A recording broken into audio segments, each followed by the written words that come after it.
Bismillahirrohmanirrohim. Dengan mengagungkan asma Allah yang Maha Pengasih dan Penyayang, kita lanjutkan terjemahan Kitab Al-Hikam.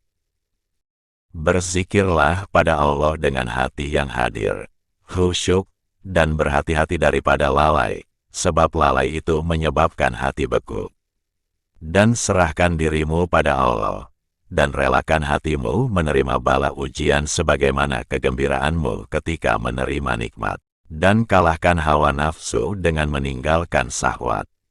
Setengah dari tanda bahwa seorang itu bersandar diri pada kekuatan amal usahanya, yaitu berkurangnya pengharapan terhadap rahmat karunia Allah ketika terjadi padanya suatu kesalahan, dosa.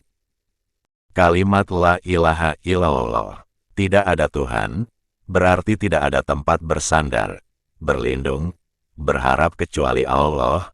Tidak ada yang menghidupkan dan mematikan, tiada yang memberi dan menolak melainkan Allah.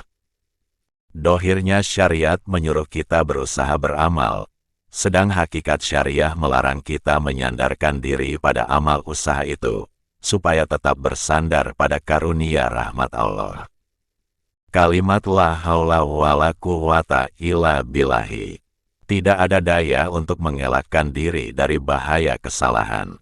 Dan tidak ada kekuatan untuk berbuat amal kebaikan kecuali dengan bantuan pertolongan Allah dan karunia rahmat-Nya semata-mata.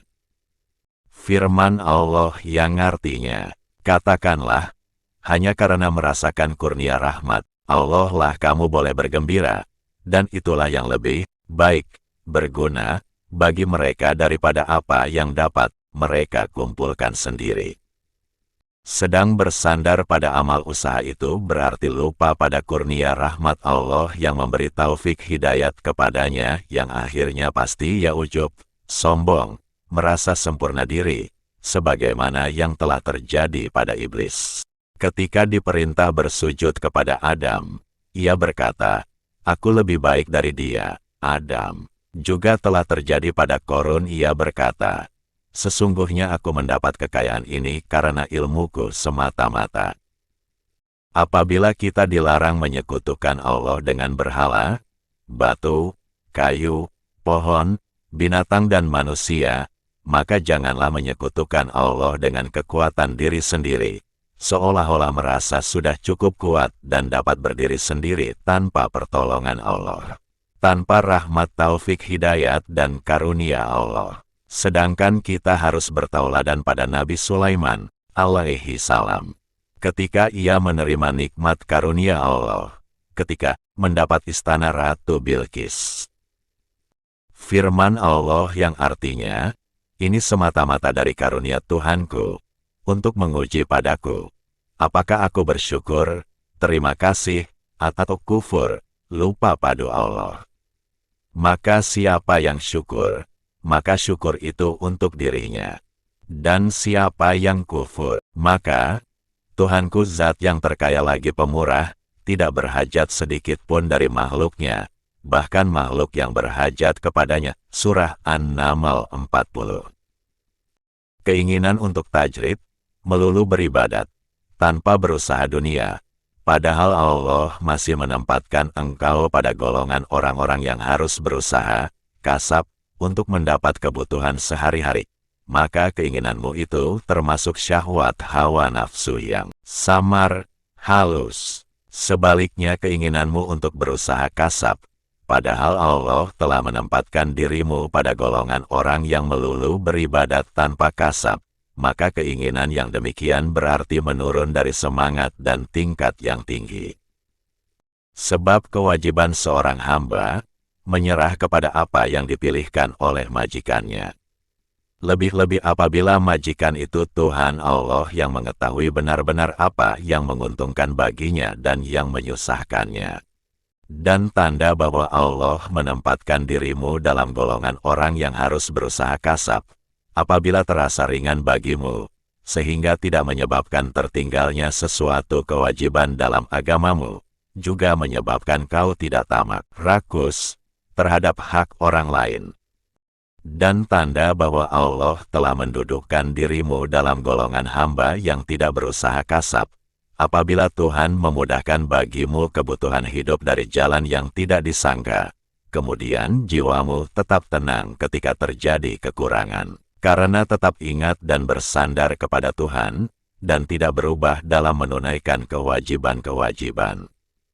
Syaitan sebagai musuh manusia tidak suka bila melihat manusia itu tenang, maka ia datang membisikkan kepada manusia, supaya tidak puas terhadap apa yang telah diberikan Allah kepadanya, dan selalu membayangkan kepadanya kesenangan, kemewahan, ketenangan lain orang untuk membangkitkan sifat tamak, rakus, iri hati terhadap apa yang bukan bagiannya, sehingga apabila ia telah melepaskan apa yang ia telah tenang, tentram itu untuk menurutkan sifat tamak rakusnya gagal amal perbuatannya, dan kecewa. Firman Allah yang menunjukkan bagaimana tipu daya syaitan terhadap Bapa Adam dan Hawa alaihi salam, yang artinya, berkata syaitan, Tuhan tidak melarang kamu mendekati pohon ini, melainkan supaya kamu tidak dapat mencapai kedudukan malaikat atau tidak dapat kekal dalam surga. Surah Al-A'raf 20.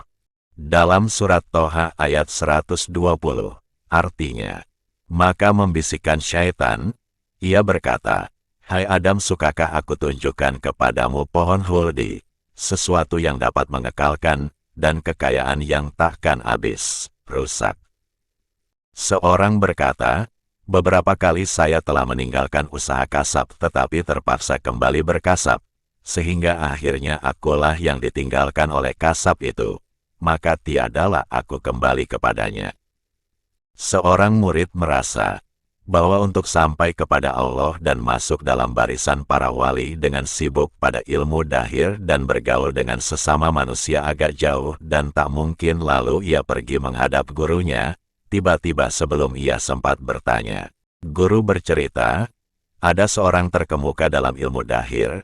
Ketika ia dapat merasakan sedikit dari perjalanan ini, lah datang kepadaku dan berkata, aku akan meninggalkan kebiasaanku untuk mengikuti perjalananmu. Jawab, bukan itu yang harus kamu lakukan, tetapi ya dalam kedudukanmu, sedang apa yang akan diberikan Allah kepadamu pasti sampai, tercapai, kepadamu, olehmu. Kekerasan semangat, perjuangan itu, tidak dapat menembus tirai takdir, kekeramatan atau kejadian-kejadian yang luar biasa dari seorang wali itu, tidak dapat menembus keluar dari takdir, maka segala apa yang terjadi semata-mata dengan takdir Allah. Firman Allah Subhanahu wa Ta'ala yang artinya, dan tiadalah kamu berkehendak, kecuali apa yang dikehendaki Allah Tuhan yang mengatur seisi alam. Surah Kuwirat 29. Dan tiada kamu menghendaki kecuali apa yang dikehendaki oleh Allah. Sungguh Allah Maha mengetahui lagi bijaksana. Surah Al-Insan 30. Istirahatkan dirimu, pikiranmu daripada kerisauan mengatur kebutuhan duniamu. Sebab apa yang sudah dijamin, diselesaikan oleh lainmu, tidak usah kau sibuk memikirkannya. Sebagai seorang hamba wajib dan harus melulu mengenal kewajiban, sedang jaminan upah ada di tangan majikan, maka tidak usah risau pikiran perasaan untuk mengatur, karena khawatir kalau apa yang telah dijamin itu tidak tiba, atau terlambat, sebab ragu terhadap jaminan Allah, tanda kurangnya iman. Kerajinanmu untuk mencapai apa-apa yang telah dijamin pasti akan sampai kepadamu.